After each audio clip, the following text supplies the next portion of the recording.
Assalomu alaykum do'stlar. Yaxshimisizlar? Tan jonlari sog'mi? Uy ichilar, bola chaqalarimiz siz joyidami? Sog' salomatmisizlar? Zerikmasdan yuribsizlarmi? Mana bu qurib qolgan fiks gulim qurib qoldi. Endi tashlayman deb o'tirgandim. Yangilik meni xursand qildi bu gul bugun. Qarasam, bunga qaranglar. Mana yaqinroqdan olay mana. Nima chiqaribdi? Nish urib chiqyapti. Mana bu yoqdan ham mana. Mana bu yerdan ham mana. Chiqyapti. Shunga xursand bo'ldim ko'rib. Yana может chiqarar bu yoqlardan ham. Lekin men bu gulni o'zi tashlayman. Mana bu bittagina barg qolgan, bu barg ham o'zi nima bo'lgandi, chiriy boshlagandi.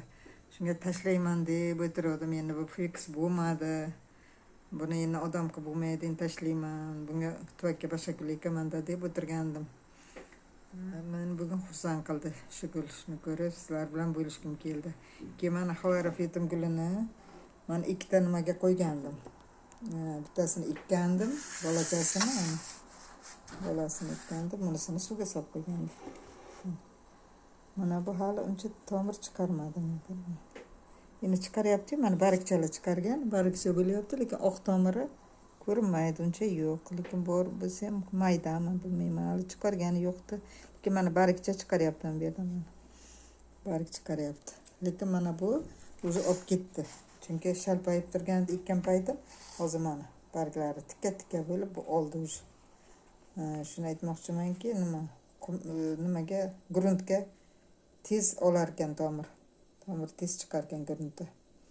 Suvdan ko'ra.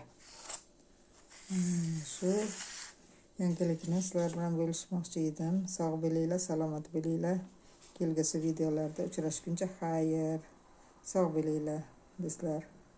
Xayr.